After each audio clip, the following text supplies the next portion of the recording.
Habang hinihintay natin ang official anime ng Solo Leveling Season 3, dito sa Anime Kwento Hub, ilalatag na natin ang mga mangyayari sa susunod na season sa pamamagitan ng manga review na malinaw sa Tagalog. Sa arc na sisimulan natin ngayon, papasok tayo sa Jeju Island Raid, isang laban na dati nang nabigo ang mga hunters at ngayon ay babalikan nila para subukan tapusin ng tuluyan. At dito rin sa Season 3, isa-isa nang lalabas ang mga pinakamalalakas na S-rank hunters kasabay ng unti-unting paglalantad ng mas malaking digmaan sa pagitan ng mga rulers at ang mga monarchs. Dito na rin magsisimulang makita kung ano talaga ang ibig sabihin ng pagiging Shadow Monarch ni Song Jinwoo at kung bakit siya ang magiging susi sa mga susunod na laban. Kaya kung handa ka na, simulan na natin ang kwento. Matapos gumaling ang kanyang ina mula sa sakit na eternal sleep, isang himala na 4 na taon niyang hinintay at muli itong nagising. Sa buong kasaysayan ng bansa wala pang naitalang kahit isang kaso na gumaling mula sa ganitong kondisyon.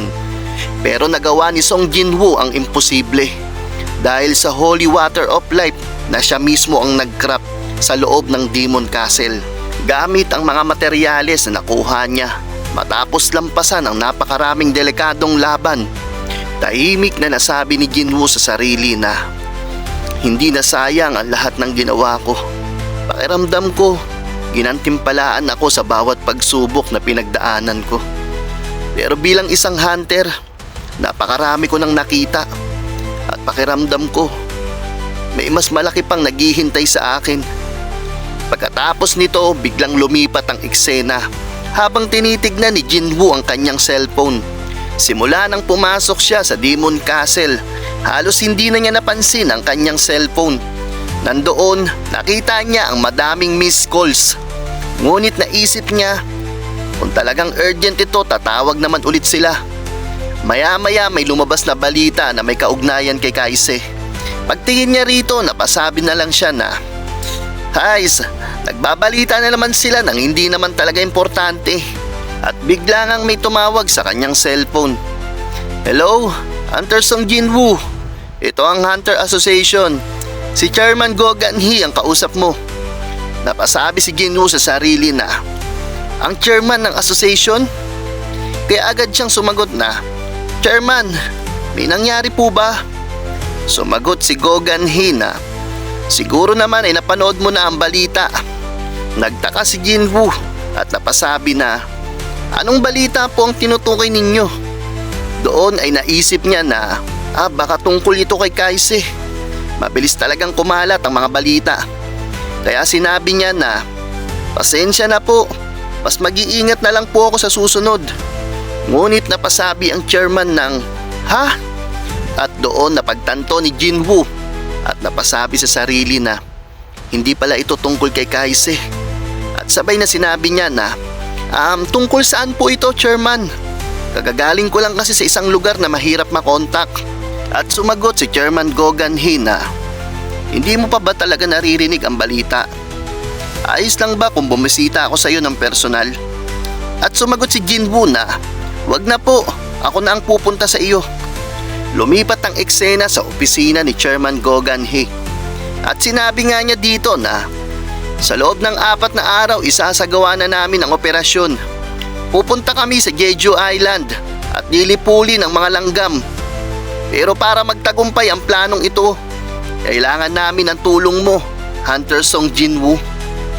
Ang mabawi ang Jeju Island ay matagal nang hangarin ng bawat mamamayan. Kaya sana matulungan mo kami." Napaisip si Jinwoo. Maraming pinakamatataas na antas ng mga halimaw doon. Kaya normal lang sana na pumunta ako roon para mag-level up. Pero ngunit biglang pumasok sa isip niya ang kanyang pamilya, ang kanyang ina na ngayon ay tuluyan ng gumaling, ang kanyang kapatid, at ang pagkakataong sa wakas ay magkakasama-sama na uli sila. At bigla ngang may naramdaman siyang kakaibang presensya. Napasabi si Jinwoo na isang mana wave. At napansin iyon ng chairman at sinabi na, "May nangyari ba?"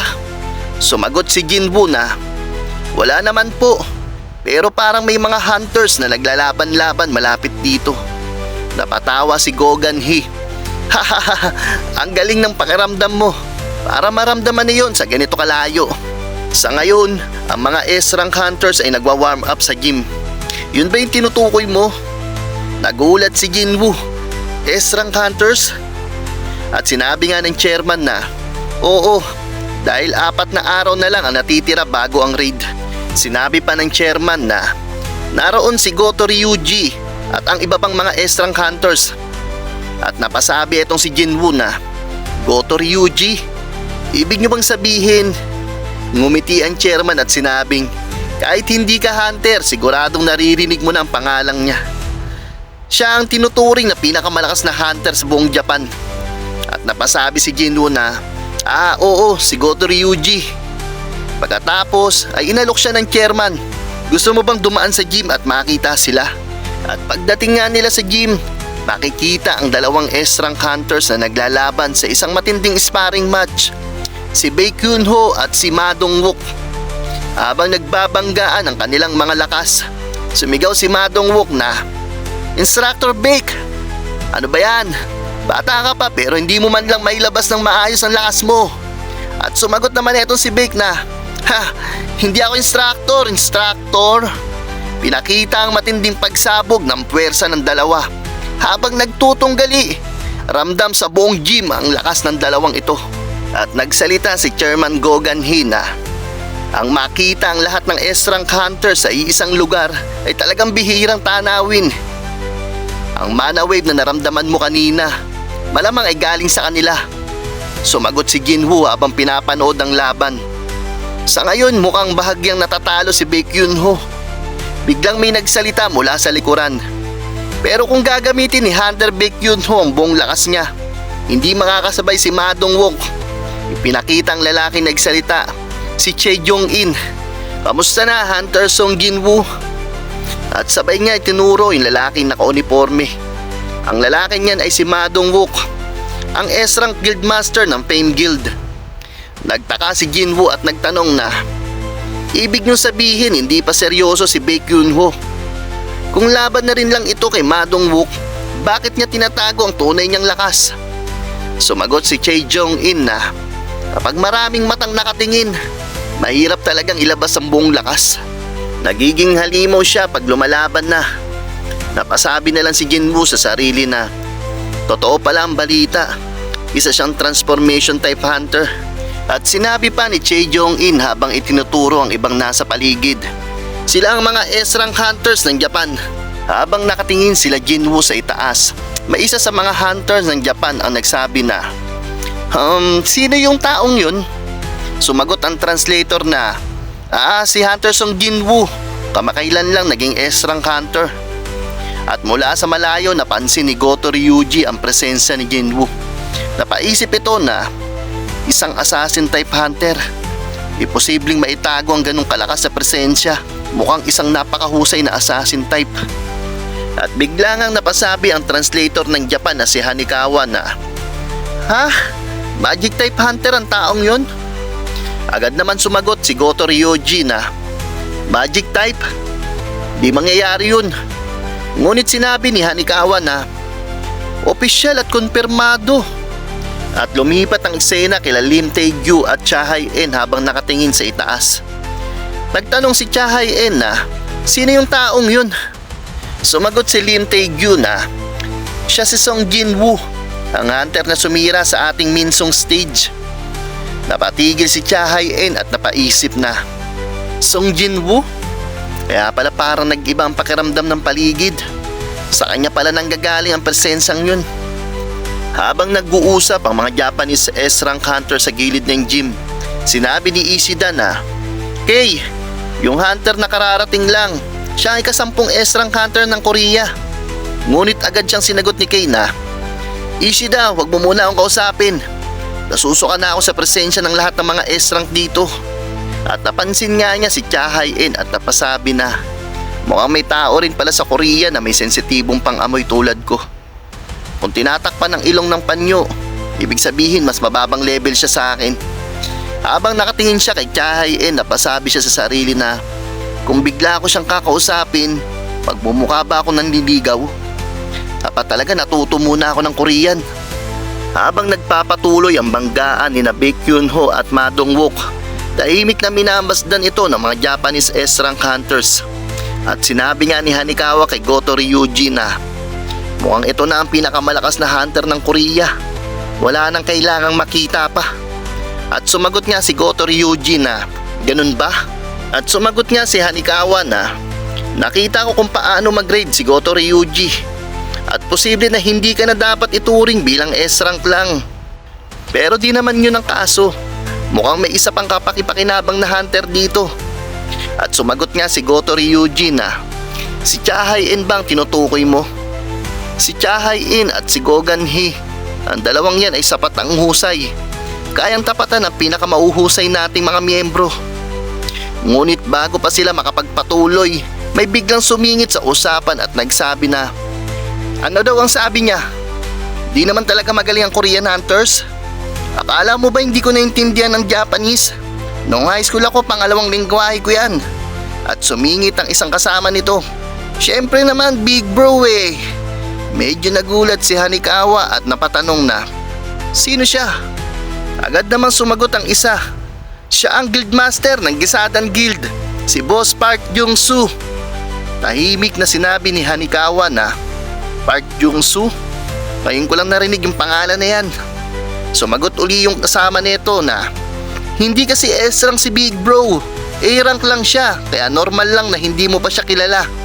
Pero ang Gisadan Guild, isa sa mga top 5 guilds ng Korea, at kami ang may pinakamaraming A-rank hunters. At agad naman siyang pinatigil ni Park Jung-soo. Hoy, yun Tay, tama na yan. At napatanong nga itong si Hanikawa na isang A-rank hunter mula sa Korea. Kasali ka rin ba sa Jeju Island Raid? Ang alam ko mga S-rank lang ang pinapayagan sumali roon. At napasabi na lang si Park Jung-soo na visit, halatang naiinis. Sa sandaling iyon, nagsalita si Goto Ryuji. Hanikawa, anong pinag-uusapan nyo dyan? At bago pa man makasagot ay sumingit na naman ng lalaki. Kasama si Big Bro sa defense group. Mahalaga ang papel niya sa pagpigil sa mga limaw sa Jeju Island. Bahagyang tumango si Hanikawa at malamig na sinabing kung ganon mabuti naman. Hindi rin naman pwedeng pagkatiwala ang mas malaking tungkulin sa isang A-rank lang. Agad siyang sinaway ni Goto Ryuji. Hanikawa, kung nagiging bastos ka na, itigil mo na yan. Habang patalikod, sinabi ni Park Jung-soo na anong malalaman ng isang translator na sunod lang ng sunod sa amo niya? At bigla ngang nagsalita si Hanikawa. Gusto mo bang patunayan natin? Ako, si Hanikawa, isang A-rank hunter ng Japan. Wala naman dahilan na matatalo ka sa isang hunter na translator lang, di ba? Sa tono pa lang niya malinaw na handa siyang makipaglaban. Sumagot naman itong si Park Jung-soo. Hoy, translator, may hangganan din ang pamamaliit mo sa tao. Napasabi nga si Hanikawa na o baka naman hindi ka talaga panlaban. At mula nga sa itaas napansin ni Jinwoo ang tensyon at napasabi na isang A-rank hunter ng Korea at isang A-rank hunter ng Japan nagtatalo. Napasabi nga si Choi Jong-in na mukhang magiging masaya to. Diretsong nagsalita si Park Jung-soo. Okay, pero magtakda muna tayo ng rules. Mas mabuti to kaysa maglaban tayo ng diretso. Simple lang ang patakaran. Kung sino ang makahawak sa pulso ng kalaban, siya ang panalo. Sa isip ni Hanikawa, sinabi niya na kapag umatake ako ng padalos-dalos at nasalo ang suntok ko, tapos na agad ang laban. At sinabi nga niya na may mind game pala na kasama ang rules na to ha. Pero iyan na ba ang ready position mo? At sumagot nga si Park Jung-soo, kalmado at kumpiyansa. Huwag kang mag-alala. At saka kapag hinawakan ko ang pulso mo, hindi ko na kailangan alisin ang kamay ko. Sa isip ni Hanikawa, sinabi niya na kumpiyansa siya sa bilis niya. Okay, simulan na natin. Sumugod agad si Hanikawa. Ipinakita niya ang kanyang bilis. Sa kanyang galaw, sunod-sunod na atake ang ginawa niya. Sa isip ni Hanikawa, sinabi niya na yung kayabangan mo, dudurugin ko ngayon din. Buong lakas at bilis siyang umatake. Ngunit mabilis lang na hinawi ni Park Jung-soo ang kamay ni Hanikawa At sinabi nga nito na, tandaan mo, hindi pa ito suntok. Tinulak lang kita ng kaunti. Alam mo naman ang pagkakaiba, di ba? At nagsalita nga si Hanikawa na parang hindi siya naapektuhan. Pasensya na, hindi rin kasi ako gaano nakakaintindi ng mga dialekto. At higit sa lahat, sa kakaporma mong magmukhang cool. Napunit pa pati pantalon mo. Biglang nanlaki ang mata ni Park Jung-soo at napahiya. Hindi na nagpatumpik-tumpik si Hanikawa. Sa isang iglap sumugod siya ulit. Pero bago pa man umabot si Hanikawa, biglang nasa harap na niya si Park Jung-soo. At sinabi na, mabagal ka, translator. Hindi niya man lang namalayan, hawak na pala ni Park Jung-soo ang pulso niya. Kung may kutsilyo lang ako kanina, hindi pulso ang tinamaan. Leg mo na sana ang naputol. Habang humuhupa ang tensyon, biglang nagsalita si Goto Ryuji. Salamat sa palabas, ang ganda ng laban na yun. Hanikawa, iparating mo ang sasabihin ko sa lahat. Para mas tumibay ang tiwala natin sa isa't isa, maiaalok ako. Gamit pa rin ang parehong patakaran kanina. Paano kung mag-duel kaya tayo? Sa pagitan ng mga S-rank hunters. At bigla nga nagsalita si Chairman Gogan Hee. Gusto nilang makita kung gaano talaga tayo kalakas. Sige, payag kami. Pero may kondisyon. Basta't hindi kasali ang mga magic type at non-combat hunters. Lalo na yung mga laban na mahirap tukuyin kung sino talaga ang nanalo. At bigla nga nagsalita si Baekhyun-ho na magdagdag pa tayo ng konting rules. Hindi lang pulso ang pwedeng hulihin. Kapag nahawakan mo ang likod ng kalaban, panalo ka na. At kapag napatumba mo siya sa sahig, panalo rin yun. Hindi one-on-one ang laban, kundi grupo. Sa isip ni Goto Ryuji, sinabi niya na kung sinong unang bumagsak, syempre mas pabor ito sa isang assassin type na hunter na pulso lang ang hahawakan. At sabay sinabi niya na ayos lang, gawin natin sa ganyang paraan. Ipinakilala na agad kung sino ang mga lalaban. Sa panig ng Korea at ng Japan S-rank hunters, kompleto na ang magkabilang panig at handa na ang lahat para sa isang matinding grupong laban. Napansin ni Jinwoo na hindi sasali si Goto Ryuji sa laban. At sinabi nga niya na mukhang pinili niya ang manatili sa gilid at pagmasdan muna ang galaw ng lahat. Pero para kay Jinwoo, bihira ang ganitong pagkakataon. Hindi araw-araw nakakakita ng sabayang laban ng mga S-rank hunters. Kaya sulit ang pagpunta niya rito. At biglang sumabog ang lakas ni Badong Wook. Kapangyarihang kayang palakihin ang buong katawan niya. Kita sa ngiti niya na gustong-gusto niya ang laban na puro lakasan ang labanan. Para sa kanya, simple lang ang sagot sa ganitong laban. Lakas kontra lakas. Walang arte, walang atrasan. At napasabi ang isa sa taga-Japan na ayos, ganyan dapat. Simple lang ang lalaki. Tingnan natin kung sino sa atin ang mas malakas. Habang sinusukat ni Lim Tae-gyu ang galaw ng kalaban, napasabi siya sa sarili niya na mabilis siya at halatang kumpiyansa sa bilis niya. Kapag lumapit ako, dihado ako. Mas forte ko ang lumayo at umatake mula sa distansya.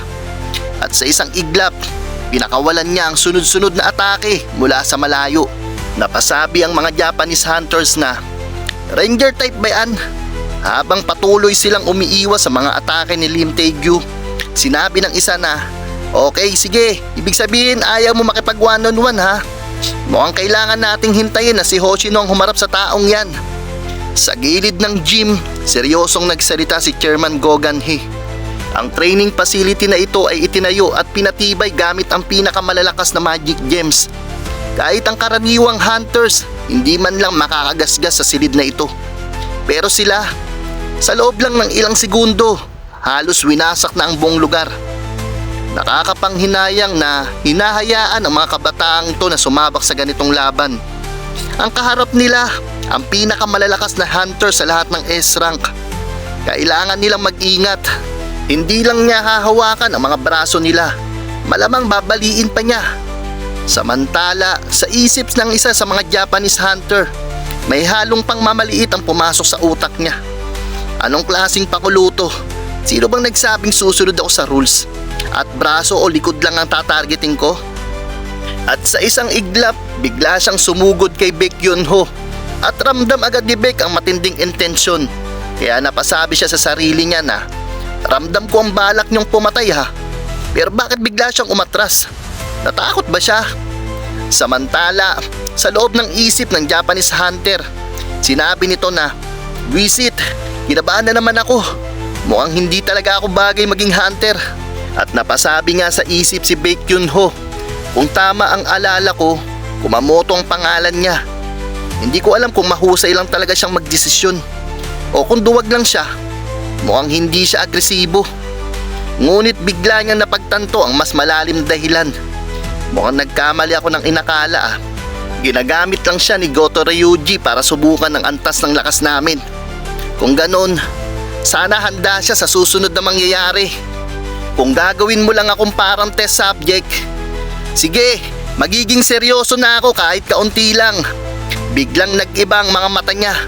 Napaatras ang Japanese hunter at napasigaw sa isip na, nagbago ang mga mata niya?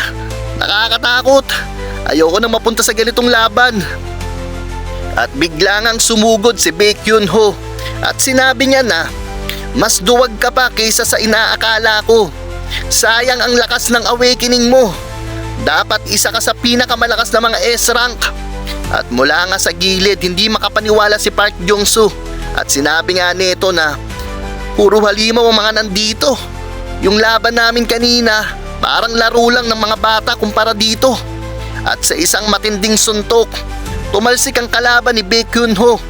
At sa kabilang panig, napabagsak din si Ma Dong-wook. At sinabi ng Japanese hunter na, mukhang panalo ko pagdating sa purong lakas. Samantala, natalo rin si Lim Tae-gyu. At kalmadong sinabi ng kalaban niya na, ibig sabihin panalo na ako rito, tama? Bumalik ang eksena kay Baek Yun-ho habang tatlo na ang nakapalibot sa kanya. Matapang niyang sinabi na, ano, akala niyo ba mas madali akong kalabanin kaysa kay Cha Hae-in? Minamalit niyo ako. Lumipat ang eksena sa laban ni Cha Hae-in at ng babaeng Japanese hunter. Sa isip ng kalaban niya, sinabi nito na, akala ko madali lang siya. Pero hindi pala. Hindi ako makahanap ng kahit anong pattern sa galaw niya. Habang naglalaban si Cha Hae-in at ang babaeng Japanese hunter, ay sa isang iglap nakapwesto itong si Cha Hae-in sa likod ng kalaban. Isang tap lang sa likod, talo na agad ang Japanese hunter. Sa isip ni Cha Hae-in, napasabi siya na, kailangan kong bilisan at tulungan si Baek Yun-ho. Pero habang papunta siya roon, may isang Japanese hunter na nakaabang na pala sa gilid niya. At sa isip nito, sinabi niya na, kaya na ng dalawa ang isa. Ako nang bahala sa babaeng ito. Sumugod siya para umatake kay Cha Hae-in. Pero sa gulat ng lahat, kahit nakatalikod si Cha Hae-in, sunod-sunod na suntok ang bumaon sa mukha ng kalaban. Nagulat ang mga nanonood. Ha? Ano yun? Parang Gatling gun ang suntok niya. Ilang suntok yun? 10? Hindi, baka halos 14. Sa dami ng suntok na yun sa mabilis na sandali, hindi niya masasalag yun. Bigla namang natauhan si Cha Hae-in at napasabi sa sarili na, ay, nasobra na ata ako. Ngunit sa sumunod na sandali, tumayo muli ang Japanese hunter, si Kumamoto, at nagbago ang aura at anyo nito.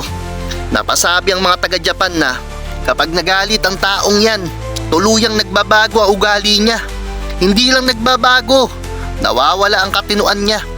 Ang ganitong estado niya, hindi pang sparring, pang totoong laban. At pagkatapos ng laban, wala siyang naaalala kahit ano.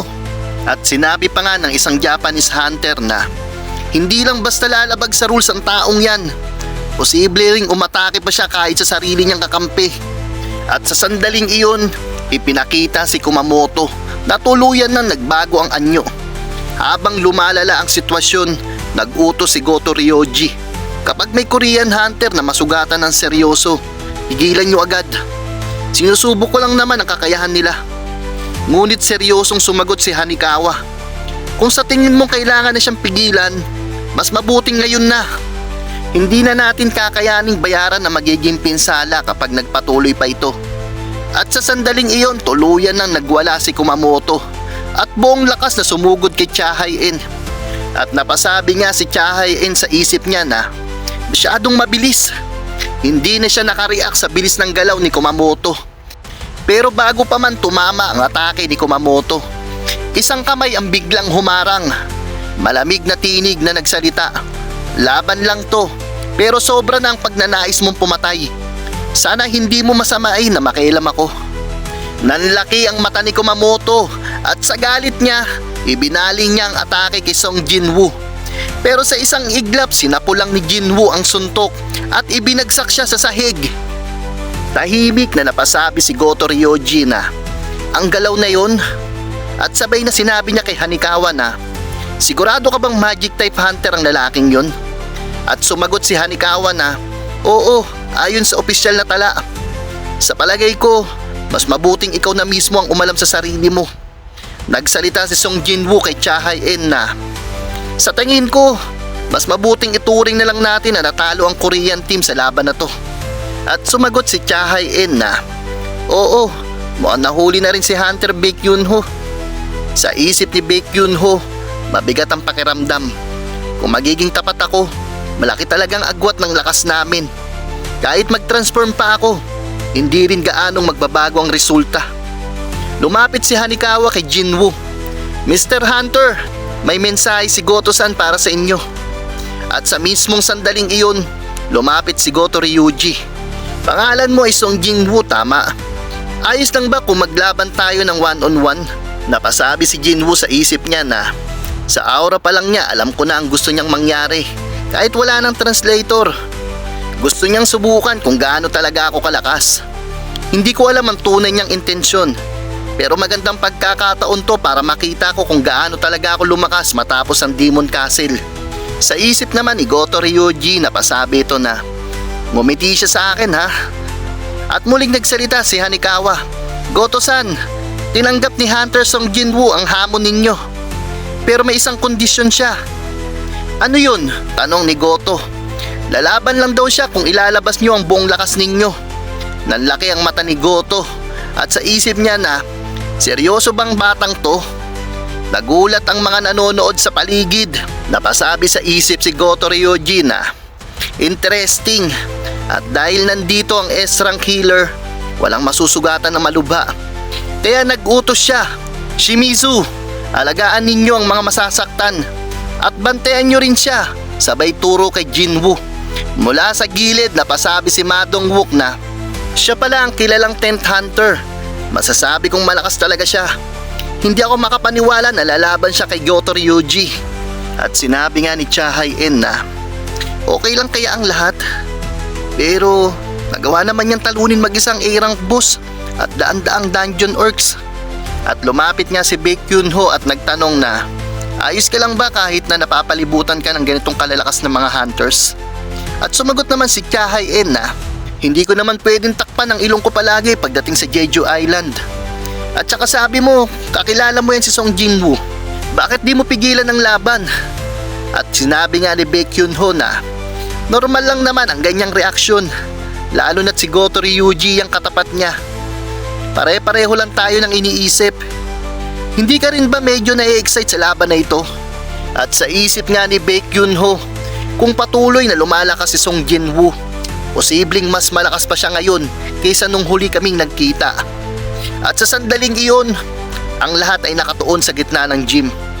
Dahil magsisimula ng sagupuan ng dalawang pinakamapanganib na hunter sa lugar. Kalmadong sinabi ni Song Jinwoo na, "Sige, simulan na natin." Pero bago pa man siya matapos magsalita, biglang sumugod si Goto Ryoji at halos tumama ng atake sa mukha ni Jinwoo. Mabilis naman na nakaiwas etong si Jinwoo at sinabi nga niya na umatake siya bago pa man ako matapos magsalita. At biglang sinabi ni Goto Ryoji sa sarili niya na hindi ba tumama? At sinabi nga niya na sasabihin niyo bang magic type hunter siya? Kalokohan yan. Sa bilis at tahimik ng galaw niya, malilin lang mo ang iba pero hindi mo ako malilin lang. Sa isip ni Goto Ryoji, sinabi nga niya na ilalabas ko ang lahat ng tinatago mo. Hindi matatapos ang laban na to hanggat hindi ko nalalaman ang tunay mong lakas. At napasabi nga si Jinwoo sa sarili na siguradong iba siya sa ibang S-rank hunters. Sobrang lakas niya. At ngayon mga lods ay maghaharap na si Goto Ryuji at Song Jinwoo sa isang duelo. Laban na gustong makita ng lahat para malaman kung gaano kalakas si Song Jinwoo. Abangan sa susunod ng episode ng Solo Leveling Season 3 dito lang sa Anime Kwento Hub, kung saan ang paborito mong anime ay kinukwento ng malinaw sa Tagalog.